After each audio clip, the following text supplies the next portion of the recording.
অনেক দিন থেকেই বোলপুর যাওয়ার প্ল্যান করছি, কিন্তু যাওয়া আর হয়ে ওঠে না। বিভিন্ন কারণে প্ল্যানটা ক্যান্সেল হয়ে যায়। 2 দিন আগে আমরা 4জন মিলে ঠিক করলাম যে বোলপুর যাব। হঠাৎ করেই যাওয়া হলো, আর সকাল সকাল উঠেই আমরা বেরিয়ে পড়েছি বোলপুর যাওয়ার উদ্দেশ্যে।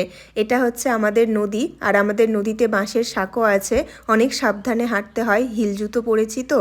আমাদের 3জনের টিকিট কনফার্ম হয়ে গেছে। আসলে এই বান্ধবীটার যাওয়ার কথা ছিল না, আমিই তাকে জোর করে নিয়ে যাচ্ছি। তাই আমি আর সে আগেই পৌঁছে গেছি স্টেশনে টিকিট কাটার জন্য।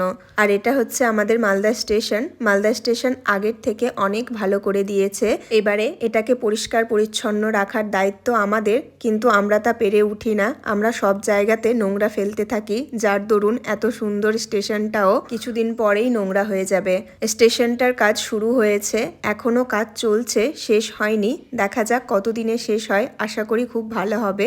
আর এই যে বসে থাকতে থাকতে আমাদের ট্রেনটাও চলে এসেছে।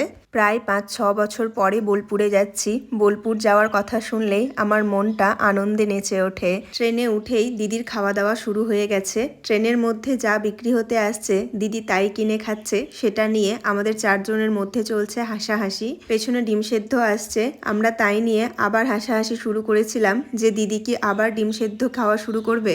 দিদি ঝালমুড়ি কিনেছে, সেখান থেকেই আমিও অল্প খেয়ে নিলাম। ঝালমুড়ি খেতে খেতেই দেখি ফারাক্কা ব্রিজ চলে এসেছে, তাই উঠে গিয়ে দরজার কাছে দাঁড়িয়ে ফারাক্কা ব্রিজের সৌন্দর্য দেখছিলাম। সবগুলো গেট খোলা হয়নি, কিছু কিছু গেটই খোলা হয়েছে। জলের ধারা দেখো কি হারে বইছে।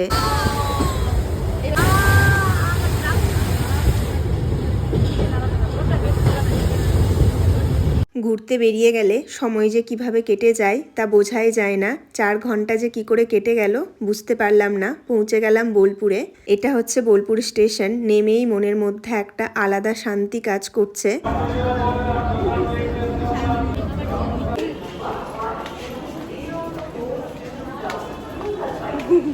বোলপুরে কি আছে না আছে তার ছোট্ট নমুনা দেখতে পাবে স্টেশনে নামলেই। স্টেশনের গায়ে বিভিন্ন চিত্র এঁকেই বুঝিয়ে দেওয়া হয়েছে। স্টেশনে নেমেই আমরা টোটো করে চলে যাচ্ছি যে হোটেলটাই থাকবো। আমি 5 থেকে 6 বার বোলপুর এসেছি। প্রতিবারই এসে এই হোটেল নিশা হোটেলেই থাকি। এই হোটেলটা আশ্রমের অনেক কাছে, আর এই হোটেলের বাইরে অনেক কেনাকাটার দোকান আছে। আর হোটেলটাও মোটামুটি ভালোই। আমরা 4জন একসাথেই থাকবো ভেবেছি, তাই 2 ধরনের রুম দেখলাম। কিন্তু আগের যে রুমটা দেখলাম সেটা অতটা ভালো ছিল না, কিন্তু এই রুমটা আগের রুমের থেকে বেশ ভালো, পরিষ্কার পরিচ্ছন্ন আর অনেক বড়ও আছে। রুমটার দাম নিয়েছে 1680 টাকা। ফ্রেশ হয়ে নিয়ে তোমাদেরকে দেখাবো খাওয়ারের জন্য কোন হোটেলটা ভালো, আর আমরা কোন কোন জায়গায় ঘুরছি সেটাও তোমাদেরকে দেখাবো। ভিডিওগুলো দেখতে থাকো।